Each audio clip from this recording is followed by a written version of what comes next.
Now, this all happened in Akron's Highland Square neighborhood, and while there were only minor injuries, you can see all the damage to the vehicles. It was major. 2 were total. Now, the owners of those cars want answers. How fast was that cruiser going? Did the officer follow policy? And will the city pay for the damage?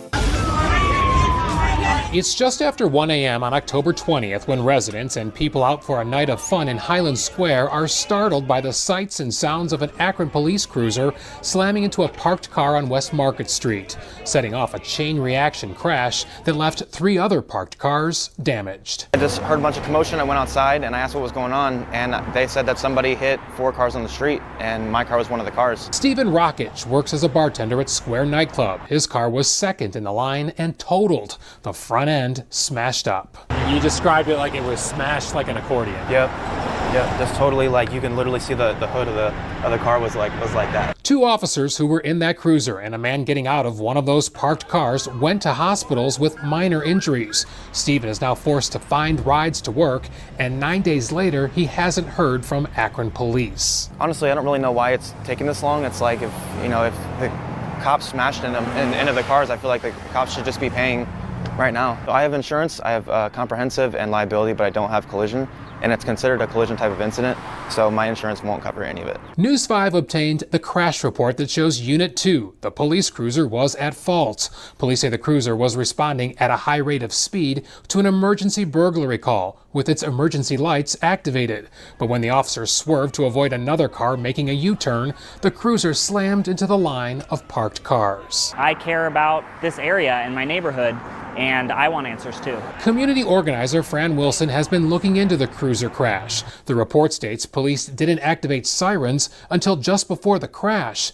APD's emergency response policy says the use of warning lights without a siren may be tactically efficient, but the practice is also extremely dangerous. I would love to see a review of how police operate their own vehicles, when they use their sirens, and a little bit more accountability for when that's misused. Captain Michael Miller says the officers involved in the Highland Square crash are under internal review. Taking a methodical, intentional look at both sides of it from a crash investigation standpoint and also from a policy standpoint. Meanwhile, Stephen's frustration is growing more than a week after the incident, still waiting for answers as to who will pay to help him get a replacement car. It's literally just a waiting game. I don't know how long it could take, so it could be like weeks, months, I don't know. We reached out to the city to ask if there's protocol to reimburse owners whose cars are damaged by city vehicles. We were told the law department is reviewing this case. The internal review of the cruiser crash could last several more days, even weeks, as the department tries to figure out if the officers violated the emergency response policy, and if so, should there be any disciplinary action. Good morning and welcome to the Bad Apple Report. It's 7:30 a.m. bright and early right here at home on the range. Thank you so much for being here today, folks. I really appreciate it. We're going to start our day out in a cop's house. That's right. Actually, it's every cop who watches the Bad Apple Report. Well, guess what? We're in your house. Okay? Like this guy. This cop, you can tell he's a Bad Apple Report watcher because he wanted to make sure and mug for you and me, guys. Look at this. That's what he did. What an idiot. Even though we're thankful that he mugged for us, okay? But this Buckeye police say that a Verrado High School resource officer has been placed on leave after allegedly assaulting a teen. And he knew he was going to be on the Bad Apple Report, and he mugged for us. Court documents obtained by Arizona's family say David Ellison, age 43, was booked into jail on misdemeanor charges of assault and disorderly conduct after a fight broke out at his Goodyear home.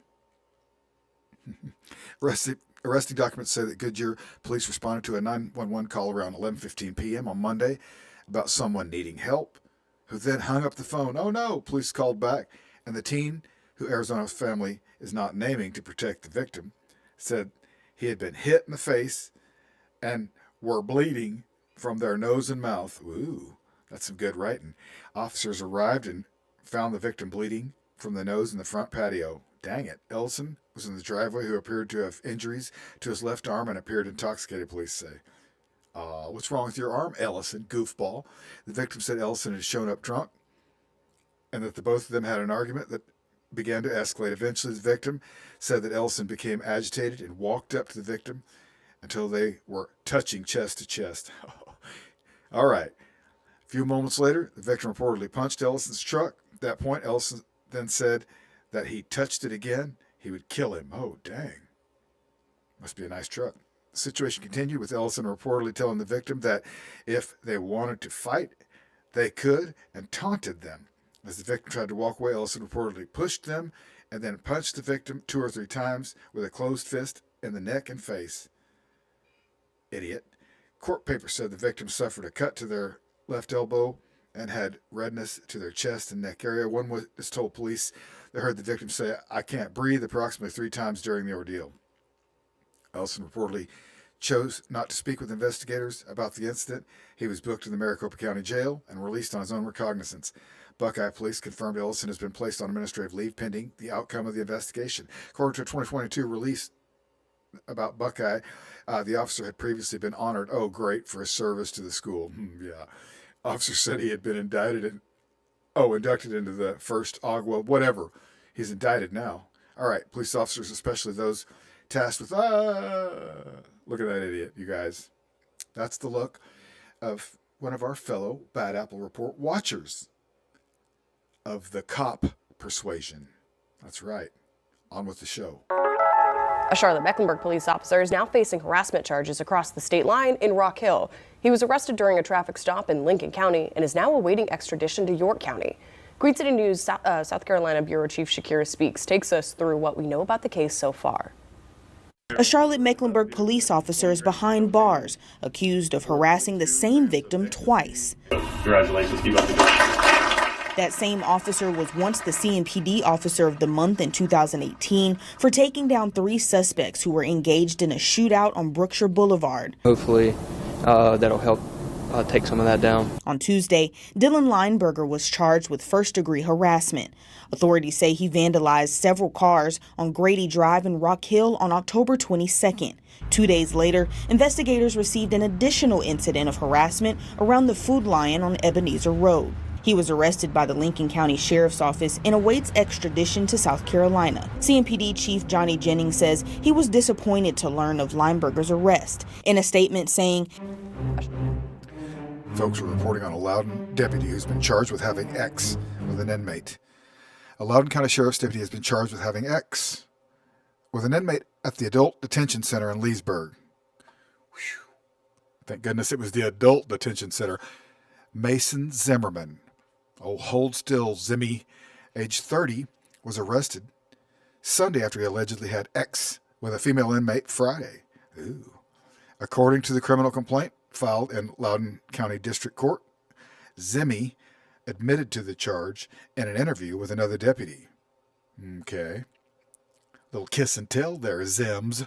Okay, Zimmerman has been a Loudoun correctional deputy since 2016 and resides in Smithsburg, Maryland for now. He is held at Alexandria Detention Center pending a bond hearing scheduled for Tuesday at 11:05. So he's already had his bond hearing. He's out watching the Bad Apple Report. All right. Okay. You better mug for us, Zim. All right. Sheriff's Office issued a statement late Monday afternoon stating that Zimmy had been terminated as an employee. Aw. The investigation is ongoing. All right, Zimmerman. You're a bad apple. Welcome to the Bad Apple Report. On with the show. Breaking news now. A Queens judge has ruled that the city shutting down a cannabis shop without a license was unconstitutional. Dick Brennan is in our newsroom with what this all means now. Dick? Well, Christine Maurice, this basically calls into serious question the mayor's enforcement program, Operation Padlock to Protect. The operation closed down some 1,000 stores without cannabis licenses, but the state Supreme Court judge ruled that a business on Francis Lewis Boulevard in Queens was denied due process, and that essentially the program that allows the sheriff to decide whether to keep the store closed for up to a year is unconstitutional. A lawyer for the plaintiff in the case says this decision, he says, will allow every store that has been shut down to be reopened immediately and to sue for damages associated with the closing of the store. But the mayor's office said that the city will appeal the ruling. It says illegal smoke shops and their products endanger young New Yorkers and quality of life. The city says it will continue to padlock illicit storefronts. An attorney for the plaintiff says he's confident, though, that any appellate court will uphold this ruling. Could it be the diddler of the day? It is. This cop is the diddler of the day. Child victim, ex-wife, testify against former officer charged with daycare abuse. A 12-year-old girl who said she was sexually abused by former Baltimore police officer James Weems Jr., clutched her teddy bear when she testified before Baltimore County jury about what happened to her. She left the courtroom in tears after direct examination. The defense then tried to highlight inconsistencies in her statement during cross-examination. The alleged abuse happened more than 2 years ago at the Little Kids Castle Daycare in Owens Mills, owned by a defendant's wife at the time. Prosecutors said Weems showed the victim, who was then a 10-year-old girl, pornography in the daycare's van, and then drove regularly. Okay, the young victim's uncle also took the stand Tuesday and told the jury how her family discovered photography on her tablet, and she started crying and told them Mr. James first showed it to her. Ex-wife testifies. Shantieri Weems took the witness stand on Tuesday for the prosecution to testify against her ex-husband. Thank you, lady. Jurors were not allowed to hear that she shot him during the confrontation about the allegation, or that she remains in prison serving a 4-year sentence for that shooting. Whoa! Well, starting to sound a little bit. Anyways, let's move on. Shantieri Weems has since divorced James Weems and changed her last name to Young. She was dressed in street clothes and unshackled out of the jury's view. You guys, Ms. Weems did something that she felt was worth it to protect those children, and she's been held accountable, her attorney said. Now it's his turn. Shantieri recounted the day she heard the allegations. I had a lot of questions trying to figure out what was going on. I was overwhelmed with stress, she told jurors. She said her husband was very calm. He didn't ask any questions. She told the truth. She did what she had to do. I'm disappointed that she did not go into what happened at the shooting, because I think the jury needs to know why a person that rational, that calm, that focused and reasonable, why would she snap like that unless something happened, Garcia said. We can understand that, folks. Prosecutor's opening statement says the prosecutor's Irina Sita told jurors in her opening statement, while he's waiting to pick up children, he's getting himself in the mood watching videos of older men like himself having sex with young-looking girls like this. Okay, she also added the graphic names of the, it was overwhelming. You hear these words, you hear teen, child, associate. Okay, there's a bunch of stuff going on here. All right, this guy is a turkey. All right? Nobody likes this guy. That's a bad apple. That's what a bad apple looks like. Look at him. He's a bad apple. All right, we're going to move on with the show now. You guys know how much of a news junkie I am, but I'm also not a really good reporter. But this next guy, you guys, is absolutely the very best reporter out there right now. I'm telling you, he's really good. I was so impressed with how this report was put together, and luckily it fit right in with the Bad Apple report. All right. Thanks for being here today, folks. All of my information is public. Go ahead and ask anything you like, okay? Thank you, San Diego County Board of Supervisors Chair Nora Vargas, for the suggestion. We filed a public records request for her activity on October 8th. The day the Padres beat the Dodgers 6-5 in Game 3 of the NLDS. And the day the highest-ranking official in the county abruptly walked out of a Board of Supervisors meeting, missed a consequential vote, and then posted a video at the game on Instagram. We asked her spokesperson multiple times for an explanation of where she went. We didn't get an answer until we asked her outside the county building the next day. Hey, Chair Vargas. No, Chair, can you tell us where you were yesterday in the middle of the meeting? Oh, yeah, I had a conflict, so I'm Conflict? sorry. What was the conflict? I don't... You posted a video at the Padres game? Yes. And moved all of your items up at the beginning of the meeting and then left in the middle of it. Was the conflict the Padres game? No, actually it wasn't. What was it? It's okay. Look, I'm not going to give you my information about my doctor's appointments, okay? So I appreciate you reaching out. Okay. Feel free to talk to my press secretary. Okay. All of my information is public. Go ahead and ask anything you like, okay? We did that. We filed an open records request for her calendar and messages. Those are public. Anyone can ask for them. 2 weeks later, we got access to her calendar and messages. Some of the messages are blacked out, but her October 8th calendar isn't. Look closely. Board of Supervisors meeting from 9 to 4:30 and a block from 5 to 6. Her alleged doctor's appointment is not on there. The game started at 6:08.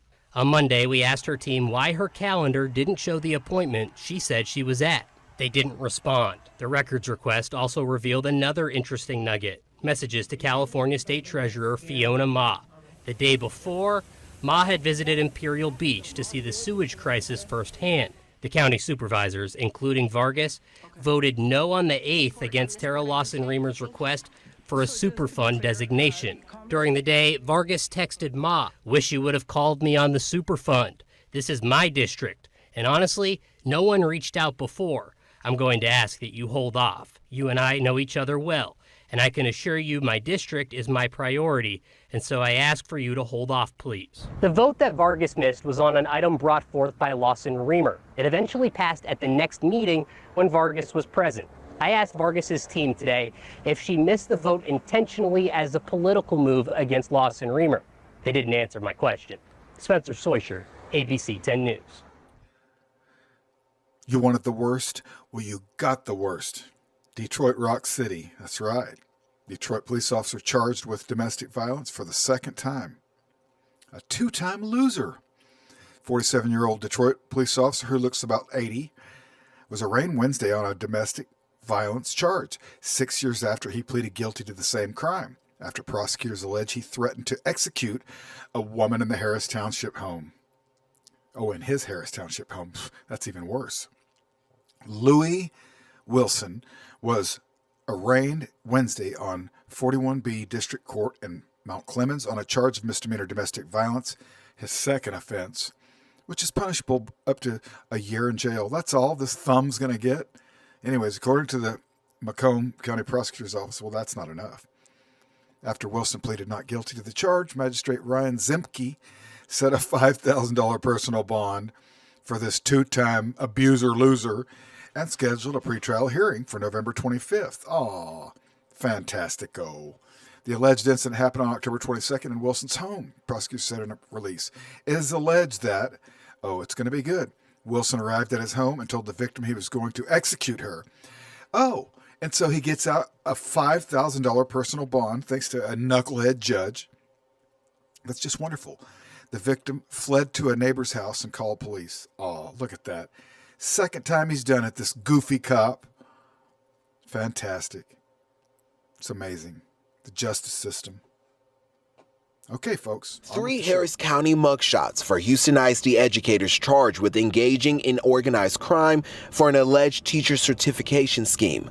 The Harris County DA alleges the statewide effort led by Booker T. Washington basketball coach Vincent Grayson. Court records state Grayson intentionally and knowingly made false entry in a governmental record, namely a Pearson VUE Texas Educator Certification Examination. Pearson is one of 2 test vendors the state uses. According to the company's online promotional video, they have several safeguards around its testing centers to prevent events like this.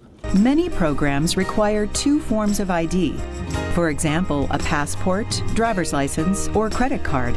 The company's spokesperson tells KPRC public trust is paramount, adding they are committed to integrity and professional certification and licensure testing and actively monitor, investigate, and report suspicious activity or anomalies to our customers. Their customer, in this case, the Texas Education Agency, which didn't comment on our specific questions regarding this video. It's very troubling, right? Because a teacher, especially teachers and coaches who help influence children's behavior, we count on them for their moral compass, right? A part of what they do goes beyond their mastery of their subject matter. I'd just like to remind everyone that my client is innocent until proven guilty. An apple a day in a pig's eye. Okay, thank you guys so much for being here today. The show is over. I appreciate you so much. And we'll see you tomorrow morning right back here bright and early at 7:30 a.m. I hope you have a great day today.